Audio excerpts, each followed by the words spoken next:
Okay, boom. And we are live. I want to thank everyone for tuning in to a very special edition of Off the Record on the People's Podcast this afternoon. We have a magnificent guest with us today, one who is going to give us some amazing information as well as inspiration, and that is none other than Brother Minister William Muhammad. Assalamu alaikum, sir. Wa alaikum salam, Brother Joshua. How you doing? I'm doing phenomenal, sir. And on behalf of myself, my family, and the viewing audience of the People's Podcast, we want to thank you for taking time out of your busy schedule to come have a conversation with us. And we want to know, when is the first time you heard the teachings of the Most Honorable Elijah Muhammad? Oh, the first time I really heard the teachings of the Most Honorable Elijah Muhammad, I was in prison. And I met a brother that the name that he was using was Alfred Nellums. And I had seen the Muslims and talked to some Muslims on the street. But to actually get the teachings, this brother was like an angel in my life, but he was in jail too. Not only he brought me the message to the black man, and then he would come up to my cell and talk to me about it. And so that's why I credit him with being the first one I really heard the teaching from. Mm. Yes, sir. Wonderful. And around what time period was this, Brother Minister? This was, let me see, 77. Okay. 76, 77. Yes, sir. And what was prison like in the South during that time period?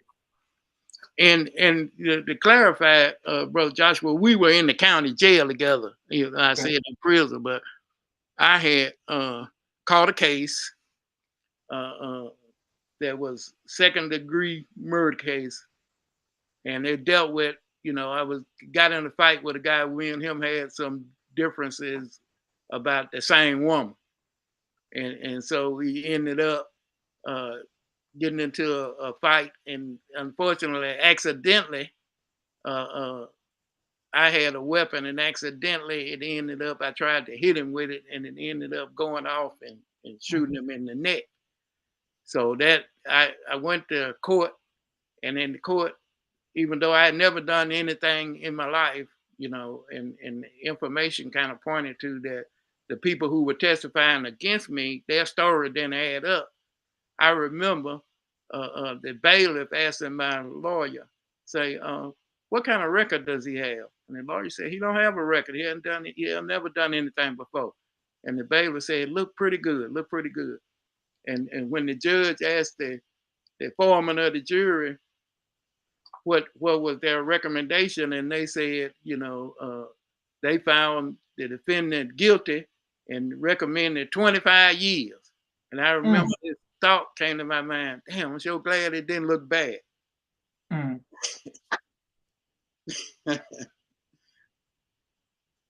Beautiful. Yes, sir. So how many years did you wind up serving? 5 years. 5 years. Yeah. I was, at the time, I met the brother Alfred in the Jefferson County Jail in Birmingham. And at that time, the prisons were so overcrowded that people had filed lawsuits against that. So we were kind of stuck in the county jail, which was basically a hard time, because when you in the penitentiary, you get the chance to walk around and be outside, have other things that you could do. The jail was really a hard time, and I didn't even know it was a hard time because I had never did that time before. But you stayed inside the facility, everything was iron and cement, and you spent all your time. I think you might have an hour a day that you go outside to what was called a sun parlor. And we would go outside, and that's the only way you get a chance to exercise. You can go out and play basketball and that type of thing for about an hour. But the rest of the time we were inside, and everything was made out of cement and iron. So it really wore on your body. You could feel, sore, like you had been playing football or something. Yes, sir. All right, great. And I'm glad that you were able to come out strong. Sister Miriam and Sister Naima both say Assalamu alaikum, wa alaikum salam, family. Thank you all for watching and sending our brother Minister William some love. How did your family and friends feel once you accepted the teaching, sir? Well, that's a good question, because I think, they kind of felt maybe like I felt before I met Brother Alfred, and they felt like I had gone crazy, and that's what people do, is you go to prison and then you get into Islam in prison, then you're a different person when you come out. So, my friends, they kind of took to it easier, but my family, they just didn't understand it. They didn't give me any problem, but they didn't understand this kind of change, how you can get into something and it can change your life. You were out there in the world a little while, running around and all of the things you do in the world, and then all of a sudden you come out and they pass you the joint, and you tell them, no, I don't want it. You want to drink a wine? No, I don't want that. So that was a little hard for them to understand. But on the other hand, though, I found out that it was a lot of people who I didn't know, particularly sisters. They kind of looked up to that, because they were looking for, strong Black men. And, they would say, damn, what do you do? And unfortunately, that before I came into the mosque, that's what I was preaching, is nation time. So they got me a lot of girlfriends. But when I ended up seeing Brother Sylvester Muhammad out of Atlanta, and Brother the brother slipped my mind down with that. But I saw them in Birmingham, and when I saw them, and I went to my girlfriend at that time, and I told her, we got to get married, because it's got work we got to do. So that was the case. So that's when I learned about the rules and stuff in Islam. Beautiful, yes, sir. Yes, sir. Wonderful. And how did you become the minister in Birmingham? We had a very small group, and it kind of went back all the way to when I was in the work release. I used to write Brother Jabril Muhammad, because Brother Alpha knew Brother Jabril. And he told me, said, write him. And I wrote him, and I would ask him questions, and I asked him a question, he'd send me 5-page letter back. And then ultimately, I told him, I said, I want to help in the work. And he said, well, write to Minister Farrakhan and tell him that you want to help. So I wrote to the minister and told him that I wanted to help in the work. And he said he was asking everyone who wanted to help to get the books of the Honorable Elijah Muhammad and study them. So I bought all of the books, Message to the Black Man, A Savior Has Arrived, How to Eat to Live, 1 and 2, The Fall of America. I had all of the books, and that's what I read them back and forth, from front to back and back to front. And I had a homeboy who was in the work release with me. And when I showed him the books and he saw the books, Brother Tommy Rouser was his name, and he started crying. Because he said, man, I've been away from the teaching too long. And so every night I would come up to his bunk, because I was, had a room in a different place, and he slept kind of like in a dorm. And I would come up to the dorm and tell him about what I had learned from the teachings that day, and we started talking. And the next thing you know, I got called up to the front, and because it was complaining that the Muslims was having Muslim meetings in the dorm at night, and couldn't nobody get in sleep. So what the counselor told me then was, y'all can have meetings in your room, because it had a door on, but no more meetings in the dorm. So we said, okay, well, we're gonna do it then. We started getting some brothers together, and we started having meetings. So, and the way we were gonna do it is that everybody would read from the Message to the Black Man and talk about what they felt like it meant. But since I had more time, I was on staff then. since I had more time than anybody else, then they told me, well, you just, you just talk because you talk better than the rest of us. And that's where it got started. So when I got out and had the chance, I'm still, Brother Eric Touré, man, I'm sorry. But with Brother Eric came over to Birmingham to start, study group in Birmingham, him and Brother Sylvester. And Brother Sylvester, Brother Eric moved to Birmingham. And so I used to open up for him because I had that experience, being the study group leader in the worker league. So that's the way it got started. But it kind of came natural to me. So, but that was I think I got out in '82. So that was all the way back in 1982. All praises due to Allah. And thank you, Minister William, for your sacrifices, the many, and salute to your family for the sacrifices that they have made as well to help establish Islam here in North America, and especially in the South and the city of Birmingham. We salute you, brother. We thank you and give you your flowers for being able to do so. People are showing you love all around the world. Quentin Alexander says, Assalamu alaikum, Brother Josh and Brother William. Thank you. Salam, Brother Quentin. Thank you, everyone who was watching. So, did the minister write you back while you were in jail? He wrote me back that one letter, and I wish I could find that letter because I sent it home when I got ready to move from what I was in a place that was called Grove Hill, Alabama. It's like maybe 90 miles from Mobile. So it was in South Alabama. So when I got ready to move to Birmingham to come home to be in the work release, just before I got out, I sent that letter home. And I don't know what happened to it, but I wish I still had that one letter he wrote me. But that was the letter I was talking about, where he wrote me and just said he was asking everybody who wanted to help to study, to purchase the books and study. So basically that was it. Yes, sir. And you sent me a picture before we went live of you and the Honorable Minister Louis Farrakhan. How did that come about? Well, that picture, when he came to Birmingham, he spoke at the Boutwell Auditorium. And then we took a picture, and he spoke that night in Birmingham, and we took a picture. So I remember that suit that I had because it was a nylon suit. I had to borrow a few dollars to be able to go get it for that occasion. Yes, sir. It was linen suit. I said nylon, but it was linen. Linen, yes, sir. And I wanted to ask you about, speaking of book, you have a book, and how can we support your book?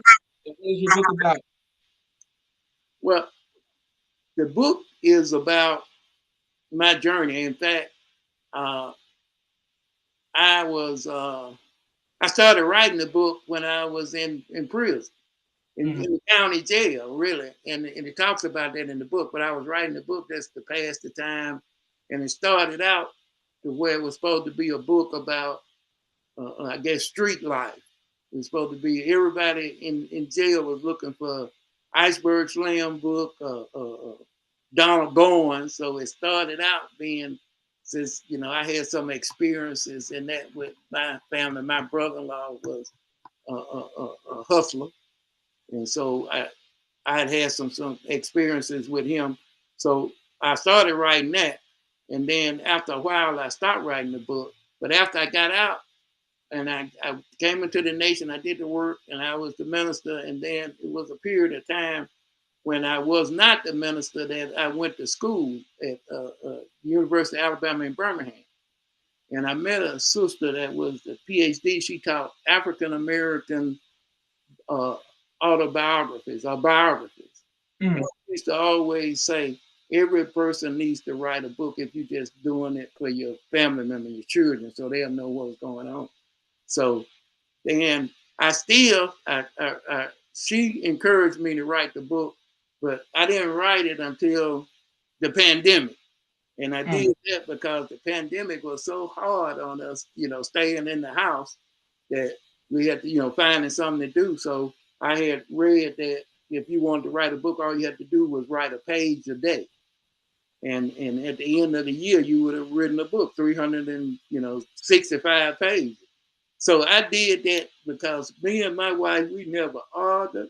We never had any problems. We had what I consider the perfect relationship. Mm. But we got to the point to where we had to drive across town to get groceries because the tension was so, I thought we were going to kill each other because of the tension. So, but I got my schedule and I was able to keep it. So within a year, it took me 2 years to write it, but that's when I started putting all this together. And when I sat down with the book, it was writing itself because I had lived all that. So it just came out. I'm working on a website, and I get that information to you so that anybody that was interested in supporting that book and the website, I guess it should be ready in the next 2 or 3 weeks because I got somebody working on it. Yes, sir. I definitely want to get my copy of your book, and we want to support the book. You spoke of your wife, and you sent me a picture of your wife. Yeah. What was the key to you all not being able to fight and having a perfect relationship? Mm. We made for each other. She was the love of my life, is the love of my life.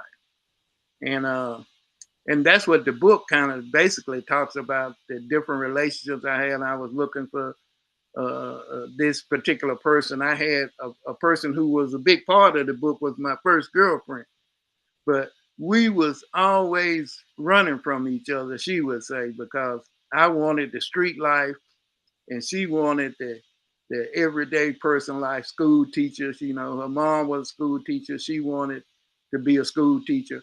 And so I just felt like, man, we weren't clicking because I wanted the street life, the hustler life.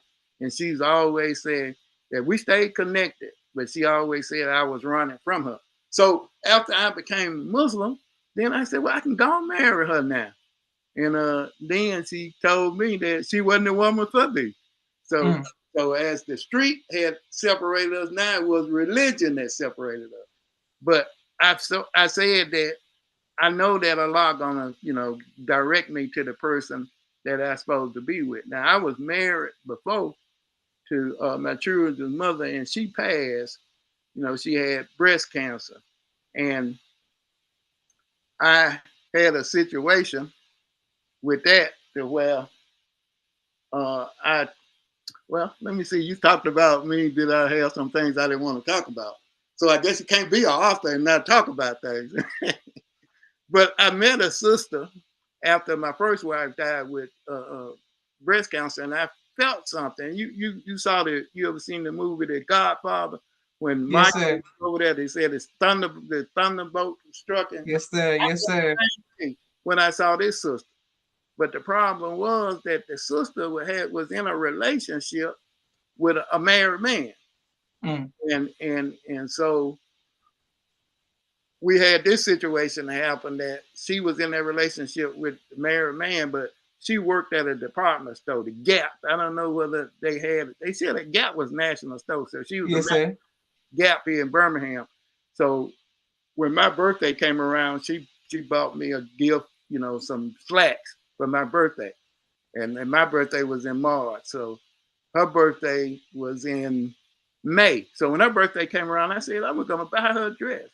And I asked my sister, I said, would you go and help pick out a dress for her? And my sister said, you shouldn't be buying this woman no dress. Said, it's too soon for that. And me and her argued. And then I said, just do what I asked you to do. So she went and got picked out the dress, and I gave the sister the gift, but the married man found out about it. And when he found out about it, he was going to bring her over to my house and make her return the dress. So I was saying to myself, this guy is crazy because he going to put her in his car and make her come over to my house to, make her return the dress. And I said, and he married. His wife don't see us on the news. And I said this in a joke about it. One of us handcuffed and the other one dead. So I started thinking, I said, what I'm going to do is I'm gonna back up from this situation. And one of the Muslim brothers that was staying with me, he knew the guy. So I sent a note to him that said, well, y'all gonna work out y'all situation. You know, I'm gonna back up. I'm not gonna talk with her anymore. But I thought that I was kind of settling the situation down. I didn't say, you know, she wouldn't call me, but she didn't call me. And I couldn't figure that out. And every night I used to go to bed hoping that she would call. And this is really the point when I didn't, like I said, when you asked me, is anything, but it's in the book. So I got to tell it because Yes, it's in the book. So I used to go to bed at night waiting for a call from her. She didn't call. And then one night I happened to wake up and the TV was on. And on the TV was, I don't know, Brother Joshua, do you remember Miss Cleo? yes, sir. Miss Cleo was on there saying, call me now. And I'm saying to myself, I said, man, if I do this, I know the Muslim gonna run me clean out of town that I call a psychic. But I just had to call, you know, something just pushed me to call. And so when I called, I didn't get Miss Cleo, I got somebody else. But what they told me was that I see you going on a trip. And I see it's a woman on that trip with you, and that woman is waiting for you to ask her to marry her. So I thought that the psychic was talking about the girl I was dealing with, that the sister I was dealing with that had the married man, because we had talked about taking, you know, my children to Disney World. And when so I was, you know, I kind of warmed up to it then when she said that. But what happened was when my wife had passed from breast cancer, I called a Muslim minister that was a friend of mine that lived in Kansas City, Brother Richard Muhammad. And he came down, to do the ceremony. And then the minister called and said he was coming to do it. So, but what happened, the minister plane got delayed in Atlanta. He called from Atlanta and said the plane was delayed and it was going to be over. So he asked me, was anybody else there that could do it? I said, told him that Minister Richard was there. So, but it was some sisters who came over from Atlanta that came over to my wife's funeral. And Minister Richard had just got a divorce. So he asked me, do you know any of those sisters? I said, yeah, those are my wife's friends, the sister from Atlanta. And he said, well, I'm thinking about going in a courtship. Which one would you recommend I go in the courtship with? So I told him the sister name that, you know, I had known from Atlanta from ever since I had came in back in, you know, what it was, 82. And so next thing I know, he had given me a call after he came down, he did the funeral. And then after the funeral, he gave me a call and said that him and the sister was talking, they were going into a courtship. So, and I didn't, you know, I don't even know how he got to say something to her. I didn't see that, but he asked me, do you have the wedding ceremony? And I said, yes, sir. He said, can you send me that ceremony? I said, yes, sir, I'll send it to you. And then he turned around and he said, well, brother, can you do the ceremony? And I said, yes, sir, I can do it. He said, why don't you come up here and do it? I've been promising him that I would come visit him in Kansas City. So, and then he hung up the phone, but he called me right back and he said, brother, do you want to get married? So I couldn't tell him about this situation with the lost found sister. You know, you talked about stuff I didn't want to talk about, but it's in the book too late. Yes, There's a sir. lost found sister and a married man. I'm in a triangle with that. So he said, do you want to? I said, yes, sir, I want to get married. And he said, well, I got this sister in Kansas City. I'm going to ask her, could I give her your number? And he did. He asked the sister, he gave me the number, but I didn't call her because I was still, you know, all tore up about the sister not calling me, the lost found sister not calling me. And so when I ended up going to Kansas City to perform the wedding between him and the sister from Atlanta, and me and him was walking to the wedding was in the clubhouse that was to the apartments where he was staying. And we Yes, were sir. walking to the wedding and this blue car pulled up.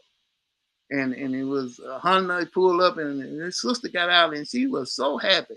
and she was getting a greeting to her minister, Minister Richard. You know, Assalamu alaikum, and he gave her the greeting back. Assalamu alaikum, my sister.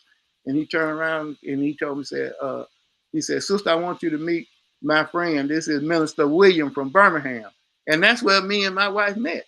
And when I did the ceremony, we were, you know, she was looking at me. I get in trouble for this, but I learned. At first I tell my children that she was gawking at me, like she was looking at me with her mouth open. But I learned. I got in so much trouble over the years by saying that. But I learned that what it was, we were soulmates. And I feel like that's what happens when you meet somebody that's got something for you in your life, that it's going to be a way that you know that, oh, it seems like I've been knowing them forever. And that's Beautiful. how you connect. Now, that's not saying you're going to stay together. Even though my wife and I have been married, we got married we've been married like 30 some years now, almost 35 years. And we got in courtship and engaged and married in 30 days. Mm. So we've been together 30 some years. But that's why I was saying but when I later on after I got married, bro, Joshua, that's when I realized, damn, this is who this psychic was telling me about. She told me I was going on a trip, but I had forgot about all that. You know, and then I found out later, when I was doing some research and writing the book, I found out that Miss Cleo was an acting student from UCLA working for this company. She wasn't even a psychic, but I didn't talk to Miss Cleo. The woman I talked to evidently was a psychic because she told me I was going on a trip. And it was a woman there on the trip was waiting for me to ask her to marry.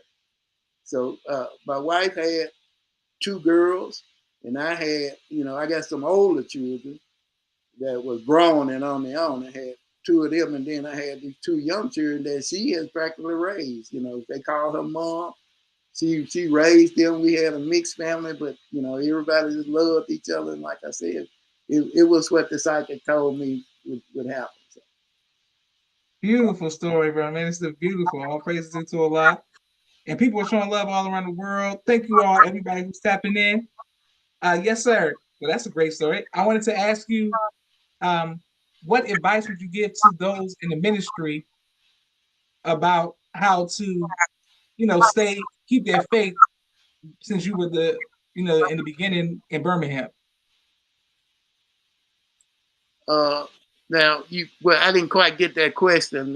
Yes, sir. What advice would you give to those in the ministry about how to minister and, hold on to the faith in the mind? That's a heavy question because, you know, ministers go through this. It's definitely a trial in that because, you know, the way the structure is a military structure here in Bay, and it can produce a lot of envy and jealousy from people because people know that you're not qualified to be the minister, but they are taught that, you know, here in Obey. And so they look at your faults and that type of thing. So it's going to be a trial. But I'm realizing now, I'm 72 years old, and I've been in the mosque over 40 years. I remember another story I had one time when Minister Ava was the minister in the region. She decided that why don't we get a hotel and everybody in the region stay in the hotel during Savior Day, a boutique hotel. We got that. And Brother Rockman was standing outside talking to Sister Patricia from Mississippi. Yes, sir. Holly Springs. And you know, Sister Patricia was all the sisters in Mississippi and Holly Springs. They were some of the most beautiful sisters that I ever seen in the world. And Sister Patricia was definitely that. And Rockman was talking to her. She was talking to him. And when they finished talking, she leaned over and hugged Rockman. So after they stopped talking and she walked off, I said, Rock, what do I have to do to deserve to get a hug like that? And Rock said, 40 years of service, brother. 40 years of service. So I reached that 40 years now. I got like 43 years. I came in 82. This is 25. So I'm on my 43rd year. All praises due to Allah. But in seriousness, the question you asked, though, is I went through a lot of things, a lot of changes and stuff, and I guess other people have. Everybody have their story, but at one part of the time, I was in exile. That's in the book. I was out of the mosque. I was put out of the mosque without a trial, and and the minister had to come and get me back in. But Mm. during that time, my daughter recommended to me and my wife that we go to school, and she was working for the University of Alabama in Birmingham, so we could go to school for free. So really, by us going to school for free, and then we were borrowing this money, student aid, we was using that. Then it was supplementing our income. She was working full time. I was going to school and working in the community, a community activist, but we didn't have to pay for anything in classes, anything like that. So during that time, so we ended up with master's degrees in counseling.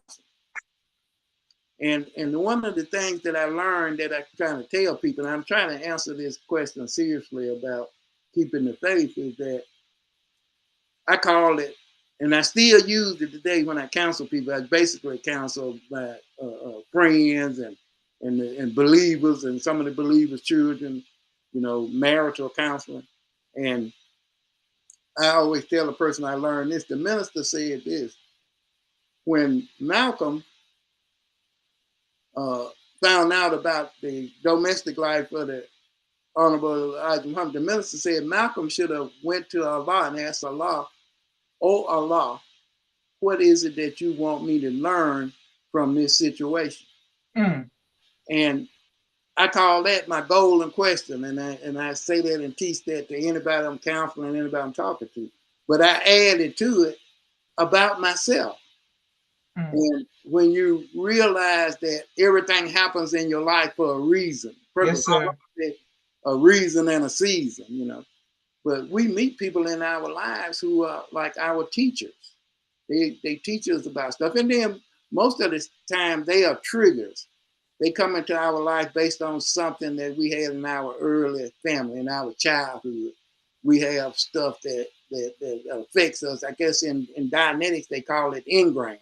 Yes, sir. You're gonna, for the strangest reason, you're gonna attract the person that's gonna bring it out. I guess because my wife used to always say you're gonna marry your father or your mother. And so if you got unfinished business with one of those people, you're gonna marry somebody like them and they're gonna trigger that in you, it's gonna come out. And the worst thing you could do is say it's their fault.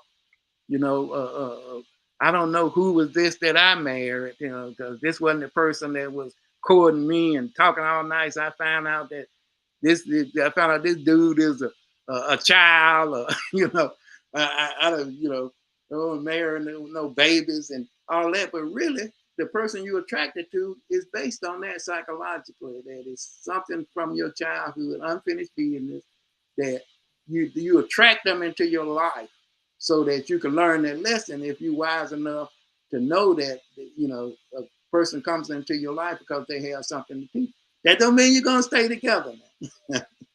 And I'm like, I do marriage counseling, and then don't tell people that you're supposed to stay together. My main thing is that you want to know what did Allah want you to learn from the situation, and you grow. And if it's Allah's will, then you stay together. But if not, then Allah got something better for you. Hey, bro, man, you teacher, brother. Yes, sir. Yes, sir. And Walaikum Salam, brother Ian. Thank you for watching, and please let us know which city you all are watching from. Uh, brother Minister, you said that the minister had to get you back into the mosque. How did that happen?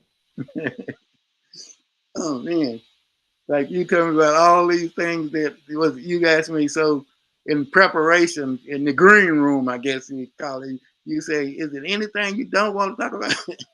Well, but it's in the book. That's what you got me, bro. Joshua, it's in the book. Yes, sir. Yes, sir. Uh, we were in a situation to where Brother Van was the minister, regional minister at that time. So he wanted us to move from the building we were in, which was an old Masonic lodge. the Olive Branch Lodge. That was back in the 80s. We got started. And we moved over to another building that was a Masonic building that was a huge building, was in West End. So the city ended up purchasing that building because they put a health center there on that property and a library. So I had talked to the landlord. He was a white guy. He lived right behind the building. And I had talked to him about us moving upstairs to the second floor, because on the second floor it was the lunchroom, it was the dining area for the Muslims. But you know, the white Muslims that owned the building, Masons, they didn't use it at all. So they sold it to him. He was the most worshipful master. And I talked to him about that, and he said that would be a great idea, but I got a problem with it. The rent on the building, they only charging me for downstairs, the storefronts. And we had rented out one of these storefronts. And he said, if you rent the second floor, they're going to charge me for the whole building. So I had to charge you more. And I was saying, oh, we didn't need the whole building. But that second floor dining room, they had a big, beautiful commercial stove in there. And I just saw it. I said, man, look at all the bean pie we can cook out of this. But we couldn't afford to pay him more for the whole building, 3 floors. So, and I left it like that. But the next thing I know, he came to me a little while later and he brought me a lease, and he asked me to sign it. He said the city was going to buy the building, and he asked me to sign it because that would help him out with his negotiation with the city. So I signed, and the lease that I signed was for the downstairs where we were meeting, as Mosque. But upstairs on that second floor that I had asked him about, he had a lease for me to sign that, and I signed that. And I noticed it was a couple of brothers, Brother Norman, may Allah be pleased with him, and Brother Stanley. They had a couple of buildings in the storefront. Brother Stanley had a kind of like a furniture, secondhand furniture store, and Brother Norman had a little fish shop, sandwich shop. And so I noticed that after a while they got paid for, for expenses for moving expenses. The city paid them for that. So I asked the Mason, Mr. Brewer, I said, do I supposed to get paid for what's going on? He said, yeah. And I went and talked to the guy from the city. So he was the kind of guy to where what he would do was he wouldn't tell you what to do, but he'll read you the rule book. And he said that, and he read the part in the rule book where it said if you had a nonprofit organization and that this move was gonna damage your nonprofit organization, then you could get the most money that they were gonna give. So at the time, we had a nonprofit organization that was Final Call Housing and Development. We had incorporated, we hadn't got a chance to do any houses at that time, but we did. So we ended up getting the $20,000 expense. That was the top money because you were saying that this going to destroy your nonprofit organization. And then they said, well, you get $5,000 because you had this lease for the second floor. And so the 5,000, when the money came, the $20,000 came, but the 5,000, they still saying they had questions about that. And Mr. Brewer was telling me they're gonna approve it. That's just the red tape.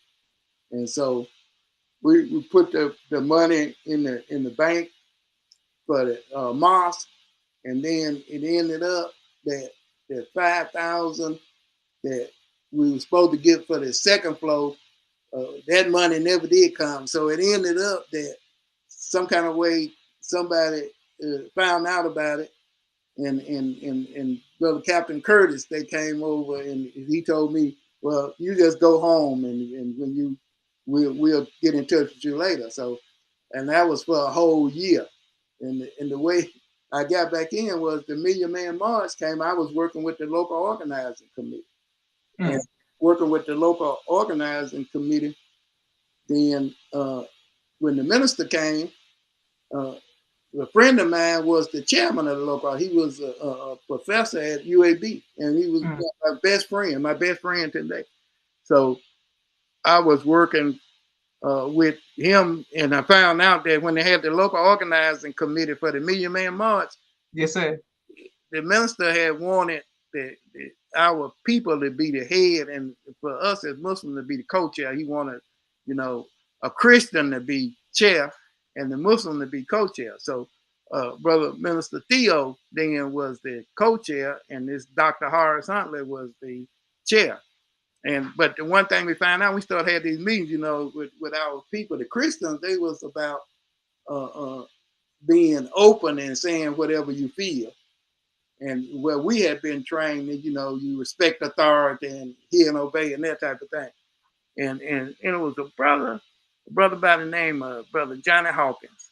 And Brother Theo was saying something about loving brothers and sisters. And Johnny Hawkins just happened to say, yeah, I listened at the brother over there talking about, oh, I forgot to put this part in. The only Muslims who came to the LOC were those who had time out of the mosque. So Mm. I was one of them, even though I never had a trial, you know. And I guess Brother Johnny one, so he was saying, I hear my brother over there talking about you're supposed to love everybody, but when I think about some of the stuff he did, it made me want to cut his throat. Mm. When he said that, it got back to the mosque. So uh, uh, I don't know if you know Brother Ray. Not Ray that was with Minister Ava, but Brother Ray that came from Florida. He was a minister down in Florida, and then he ended up being captain for Minister Ava. He took over for Minister Ava after she resigned. Mm. Mm. And so this brother Ray was from Atlanta, but he married a sister from Birmingham. So he was the captain over there. So the word was that the hypocrites was down there in the LOC. So the FOI, he was gonna gather the FOI together, and we're gonna go in and route the hypocrites from the LOC. So when the minister came, it was brother Munir from Crow. He was good friends with the minister. He's from Birmingham. So he told Dr. Huntley, said, you ought to invite the minister to come to Birmingham. I've taken the message myself. And we said, okay. And he did, and the minister accepted to come. It was after the Million Man March. And when he came, he had the ministers meeting, you know, with the Christian pastors and all that. And I was sitting up in that meeting. And Dr. Huntley said to him afterward, he said, Minister, I just want you to know I didn't do all this by myself. He said, your former minister, Minister William, he helped me out a great deal. And the minister said, oh, yeah, I saw him. How is he doing? And Dr. Huntley said, Minister, he ain't doing well at all. Mm. Said he needs to be back in the mosque. So the minister told him, said, you know, bring him to me. When you come back to the room, bring him to me. So he came, he got me, his wife and his son. We went up to see the minister. He brought me with him. And the minister talked to them, and then he said, I got to speak to Brother William. And he took me, he was staying in a room up there at the Winfrey Hotel. It looked like it was like an apartment. It was the presidential suite. I mean, we walked around the corner. That's how big that room was. It was like an apartment. And he said, he had talked to Brother Student Minister Theo, and he told him that I had never had a trial. And the minister said, whatever they said that you took, consider that pay that you never did receive. And Mm. he went back, he told Brother Sharif, was Supreme Captain, then he told Brother Sharif, said, I want Brother William to come back in the mosque, and the time he been out, which was a year, a whole year, not 90 days, a whole year. Say, I want that to be considered time served. And he said he can come back if he want to. And he kind of messed me up when he said that. But I said, if he want to, say, what the minister trying to tell me to stay out there with the LOC? And but I couldn't do it though. I mean, but me and Dr. Huntley, we became best friends, and we best friends to the day based on that. But yeah, that's how he got me back in. And that's the kind of man he is, because he knew that regardless of, whatever a person has done, it's supposed to be, a proper handling of it. It wasn't justice. And when Brother Theo said that when he when he asked him about it, he said, yeah, he never did have a trial. And said, the minister said, didn't have a trial. No, that's not right. And so he straightened it up right there, and he time served.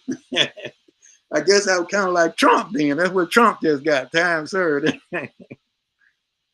But yeah, Beautiful. that's how that situation is. Look, I got all kind of stories like that. I hope I don't damage anybody with these old time past stories. That's what the People's Podcast is for, Brother Minister. We love to hear the stories of redemption, freedom, justice, and equality. Thank you very much, sir. And people are showing you love, saying all day, every day, saying praise be to Allah family. And thank you everyone who was watching. Brother Minister, we have a brief 60-second commercial break for all of the sponsors of the People's Podcast. 1 second. We want to make sure that we are grateful for every like, share, and subscription. Thank you to everyone, all of the subscribers, everyone in the super chat, all of the anonymous people who send cash apps. Thank you for keeping the podcast going. We are truly grateful for all of the love that we get from around the world. 1 second. And we're coming right back to our guest, Minister William. And we love your family, bro, Minister, as well. So salute to your family as well. Yes, sir. Thank you. Yes, sir. 1 second. Here we go. Oh.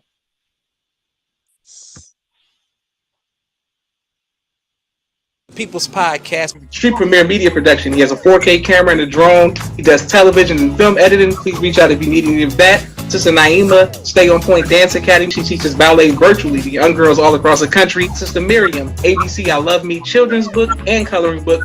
My father's book, A Soldier in the Movement of Christ. My two books, Cleopatra, which is a children's book, and No Father, No Excuse, both of which are available on Amazon.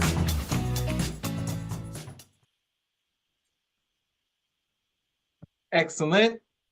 And thank you very much to everyone who continues to watch and show love to our guests. The next question that we have for you, sir, is what has been your greatest joy in life? Man, that's a tough question. My greatest joy in life, oh man, was this just come to my mind. Now it could be wrong, especially since my wife kind of eavesdrop on my Zoom calls and stuff. So really I had to say meeting her and her, the psychic story is what I call it. I told that to everybody I met. And when they give me an opening, I tell them about the psychic story. But the first thing came to my mind, I had the opportunity to teach at Alabama A&M. And that kind of worked out to where it's a deep wisdom in that story too, in the sense that I was saying, well, I'm community activist, minister in the nation, and I got all these contacts at school because Dr. Huntley, before we did the local organizing committee, he used to invite me up when he got to the part of history to talk about Malcolm. So, he always had me to come and speak to this class. And so I was saying to myself, I have all these contacts now, and I graduated with a master's degree in counseling. And I said, I can do some adjunct teaching. Adjuncts are the N words of the academic system. You teach, and then I think I might have been getting paid $3,000 a semester for 2 classes. But I love that so because these young people, I had them, and they wanted that grade, so I had a captured audience, and I used to tell them this. I say, you might not like psychology. They had me teaching psychology one-on-one. I said, you might not like psychology, but I'm gonna teach you about life. And so that's what I taught them. I taught them what we be taught in the FOI class. I taught them about FOI time. That was one of the lessons I taught.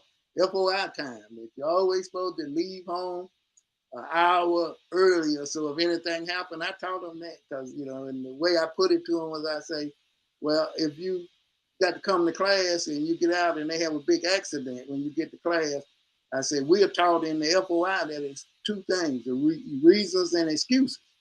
A reason is something that you couldn't do anything about. An excuse is when you could have done something about it. So I give them the scenario that you wherever you live, wherever you stand, if you 30 minutes away and you leave, you got to be in class at 9 and you leave at 8:30 and they have this big accident and you get to class late.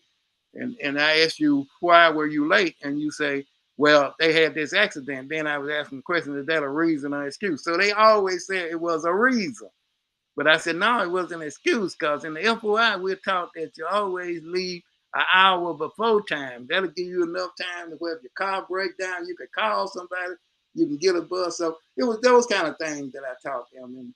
And I got one student that she wasn't the best student that I had at that time for us making the grades, but she was the one who learned the most. She's in Japan now.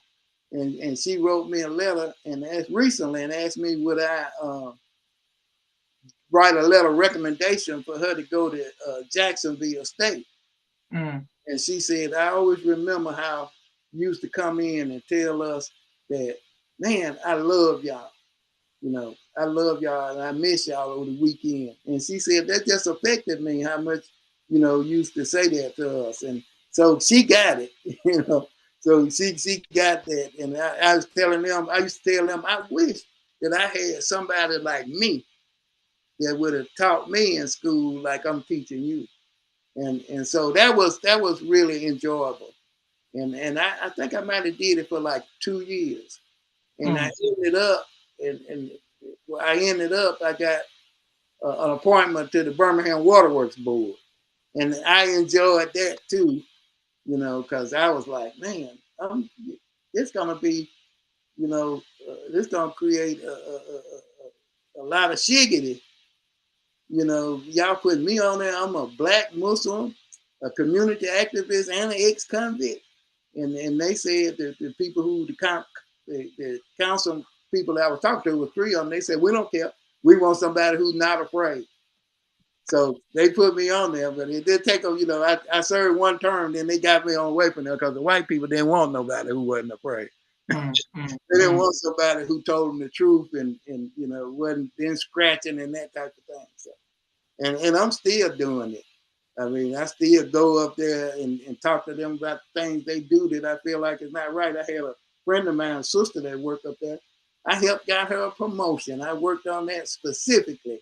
And she said to me, and it might have been she was jesting, but she said to me, you don't have anything else to do? Why you keep coming up here? You don't have anything else to do? And I said, no, I don't know nothing else to do. This is what I've been doing, fighting white supremacy all my life. I don't know anything else to do. So she kind of backed down because she was joking, but she offended me though. But when they see me coming, you know, I can see it. They don't say it. They don't speak or say anything to me, but you can see the look on their face. That N word is he come. And then now there's some people who've been threatened. Their job been threatened because they talk to me. You know, because they try to keep stuff to where people don't know about it. But that was a good time in my life too, because I got a chance to do a lot of traveling, got a chance to help people. Nothing I like better than when somebody had a problem with their bill, and I had a good friend of mine because she recently passed. May Allah be pleased with her, but I would go to her and she would straighten it out for them. That made me feel good. So dealing with the students and them being captured and teaching them the wisdom and knowledge of the nation, and also helping my neighbors and friends, helping people, even helping the people who worked over there, if I could do anything to help them. That was a good time in my life. And then number one, meeting the love of my life. So my wife, so that I don't get in no trouble. Okay. That's right. Yeah, be smooth, be smooth. Yes, sir. Now, Bro Minister, we wanted to know what type of music do you enjoy listening to on a day-to-day basis? Yeah, Brother Joshua, I'm a blues guy. Okay. And that was a part of my life where we had a guy that he was like a mentor to us because we had a little, something like a club, we call it. I guess today it would be called a gang. But we wasn't but all we did was, you know, we bought the same kind of jackets and stuff, and we walked around, and we didn't, you know, do like they doing now. It was like killing, man, you know. And he was like a mentor to us, but he was a bootlegger, and he sold whiskey. We call it Joe Louis. You know, the whiskey made. The police, they would go and take some of the other bootleggers when they busted them. They'll bring their whiskey back and give it to him for him to distribute. He didn't have to sell it. He was the distributor. He was their man on the western side of town. And he was supplying all the other bootleggers. But yeah, so you know we learned a lot from him. But he taught me the blues because he kept us out of trouble, and I didn't recognize it then because you know we were talking about we're gonna do this. He said, "No, I'll take care of it. I'll take care of it." He was known for having guns, but what he ended up doing was he have us listen to the blues and partying and drinking, and when we look around, we was gone home and forgot about whatever it was. But yeah, blues and jazz. I'm in the jazz now. I'm working with a community organization called Tuxedo Junction. Was a famous place in Birmingham where Erskine Hawkins came from Birmingham, and they played jazz in that place back in the 30s and stuff. So that organization, every year we have they have a day in the park, and they named the park after Erskine Hawkins, and you know, and so we trying to keep jazz alive. And there's one building that still exists that was there. It's still there, you know, but that was, you know, back in the 30s. So I'm in the jazz and I'm learning about it. So blues number one, and then jazz and R&B. I like. I listen to. I just got a new car a couple of months ago, and it has Sirius in there. So Smokey Robinson got a channel, 74, and they Yes, put sir. my 60s music, you know, Motown and the 60s R&B. So I enjoy that. Yes, sir. Now, when you say Smokey Robinson, Minister William, you mean like, I did you wrong. Yeah, I mean, Smokey, I just realized, and since listening to that station, that how brilliant Smokey was. All the songs he wrote, and you listen to what he was saying, and and I love that he gives the history of what you know made the song come up. Like he said, the guitar player gave him this riff, and he was just thinking about it, and he was thinking about it, and he was trying to put some words with it. But he said that happened a lot. His guitar player would just come and say, "Hey, I got this song. You take this and do something with it." And the song ended up being "The Tracks of My Tears." That was my favorite Smokey Robinson song. Now. And that was my favorite Smokey Robinson song because I had this experience when I was a teenager. That I got up one morning early. My father used to get up in the morning. My mother got up first, and she would prepare his breakfast and make the coffee and stuff. They didn't have microwaves back then, and they would sit there and eat breakfast, and they would talk, and they talked about whatever was going on in the world or whatever was going on in the family, and then he would leave because I think he had to be to work from 7 to 3. But I got up one morning and I was standing over the furnace, and that song, "The Tracks of My Tears," came on. I heard it. It was just so beautiful. It was eerie. But then my father got up after he spent with mom. He went out there with cold and raining, and I said, "Man, I don't see how he could do that. I couldn't do that." So that's how I connect back with that song. Yes, sir. So That's you're my saying, favorite smoking song. absolutely. So you're saying, so take a good look at my face. You know what I'm saying? Yes, sir. All right. And people are saying 147 Savage is showing love. Brother Blair X says, FOY, beautiful class. We need this. ASA with salam. Thank you all, everyone who was watching. Our last question for our esteemed guest, for the Minister William, is what would you like your legacy to be, sir? Man, what would I like for my legacy to be? Well, I'm working on something now that I I hope that Allah blesses me to be successful in it. But I, my son, my oldest son, uh, he's been in the tax business for years, and he hates the tax business. I mean, he hates dealing with our people and the way they handle money. I call it sharecropping. So I worked with him for some time until I worked until I was on the waterworks board. But what I learned, I see our people coming to the tax business and used to have what they call rapid refunds back in the day. I mean, you come in there and then you come back tomorrow and you got a check. And they, I see our people be in there swapping children and borrowing children and buying children and all that.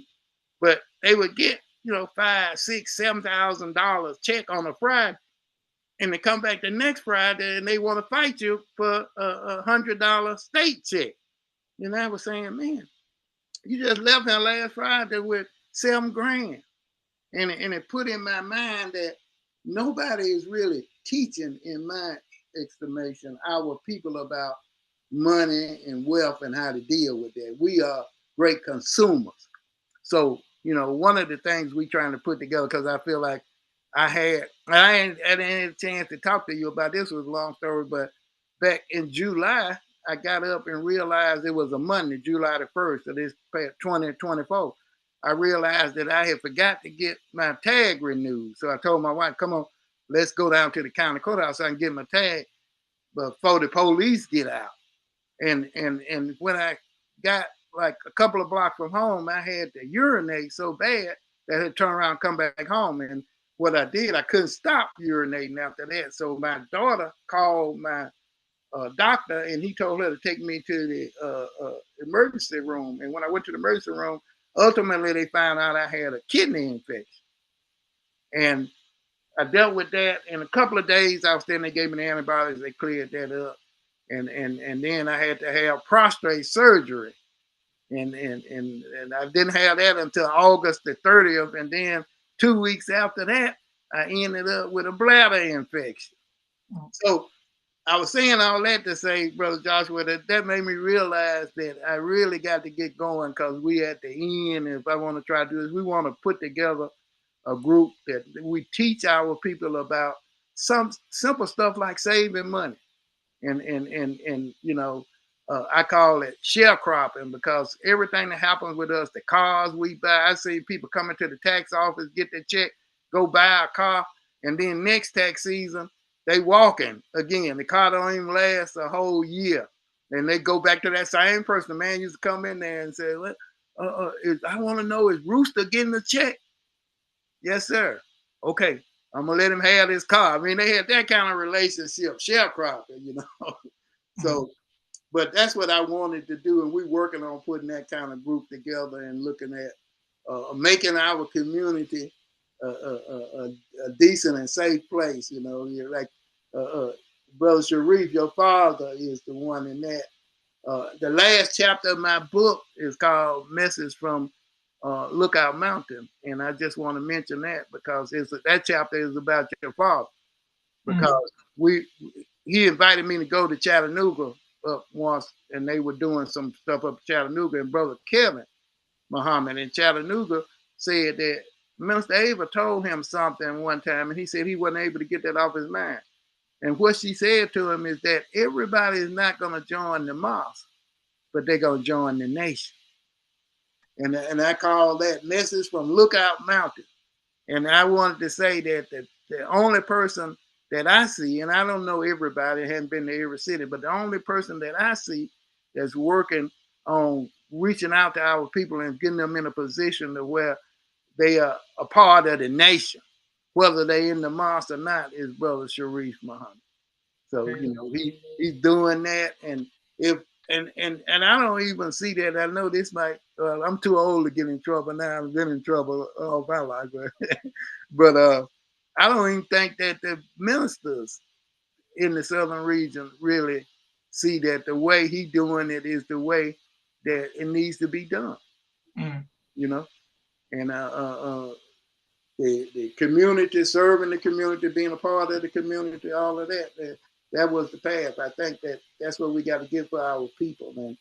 I won't go any further into that, but it's a scripture that talked about when Jesus went to the cross, that the dead came out of the graves and went out and ministered unto many. And I see that as talking about those of our people. You know, the minister said that after the Million Man March, the FBI has worked night and day to destroy the nation from within the mosque. Yes, sir. So I see the dead that it talked about with Jesus, them the people who are out in the clubs, in the street and that type of thing, them the people ain't identified like we identify.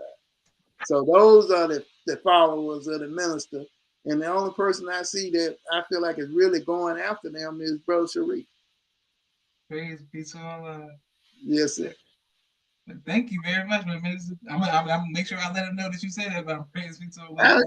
I told him that I'm his witness. Okay, yes, sir, yes, sir. Hey, in the scripture, you know, it was, and I talked about this in my book too, that there was some women and one male disciple. In the book Closing the Gap, the minister explained that one male disciple represented those who had not been affected by what goes on in the mosque, and the FBI is working, he said, through the mosque. So, those are the people that I think that Brother Minister Sharif is connecting with and teaching us to connect with. So if we all did that in the southern region, if the ministers in the southern region, I don't think that they really get it. You know, there's a lot of praise they give honor, but you know, maybe outside of Brother Kevin, you don't see many of them just really getting involved in, you know, reaching our people in the community. So they can be a part of the nation. As Minister Ava said, not the mosque, but the nation.